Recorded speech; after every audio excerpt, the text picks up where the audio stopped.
Mercredi 27 décembre 2023, nous sommes toujours en direct du centre Bossolo ici à Kinshasa pour vous faire vivre la publication des résultats de la présidentielle que la CENI rend public petit à petit et progressivement. On s'achemine petit à petit vers la publication partielle dans toutes les circonscriptions. Il faut noter que dans les 179 circonscriptions, les résultats partiels sont déjà connus dans 177 circonscriptions. Jusqu'à présent, aucune circonscription en RDC n'a le taux de compilation des résultats à 100%. Donc les taux varient entre 1 et 97 ou 99 pourcentages. Et les tendances se dessinent déjà peu à peu. Et il faut noter qu'après la publication partielle de ces 177 circonscriptions, Félix Tshisekedi vient largement en tête avec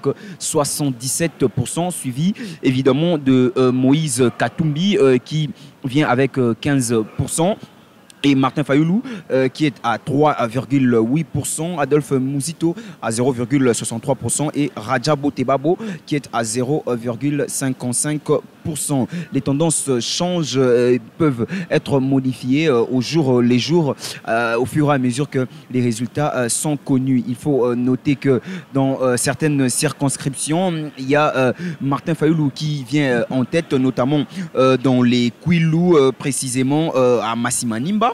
Et dans quelques circonscriptions, Moïse Katumbi vient également en tête, notamment à Kibombo, au Maniema, et dans beaucoup de circonscriptions, au Lualaba, au Okatanga également, à Pueto, à Lubumbashi-Ville, à Sakanya, Moïse Katumbi vient aussi en tête. Et voilà, restez branchés sur actualité.cd. Nous vous faisons vivre toute l'actualité autour de cet événement, de cet grand événement dans ce 4e cycle électoral en République démocratique du Congo. Autre point d'information qu'il faut noter, c'était également la marche de l'opposition côté Martin Fayoulou qui, avec Denis Mukwege, Théodore Ngoyi, Kema Lilo et Jean-Claude Baïndé, ont appelé la population aujourd'hui à Kinshasa à sortir dans la rue pour protester contre ces résultats que la CENI n'a pas encore fini de publier.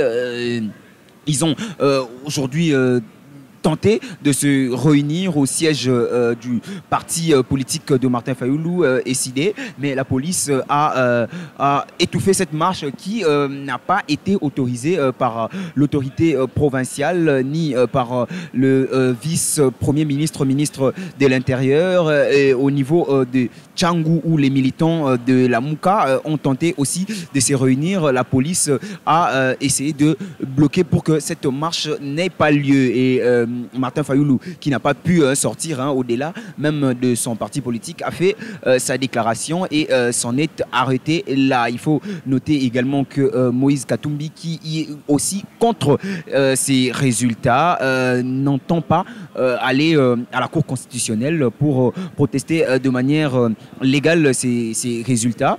Et l'opposition maintient sa demande de pouvoir refaire ces élections à cause des irrégularités. Voilà le point d'information autour des élections ce mercredi 27 décembre 2023. On se retrouve déjà dès demain, jeudi, pour la suite de ces résultats et nous serons là pour vous les faire vivre jusqu'à la fin. Merci à vous de suivre actualité.cd et on se retrouve à la prochaine.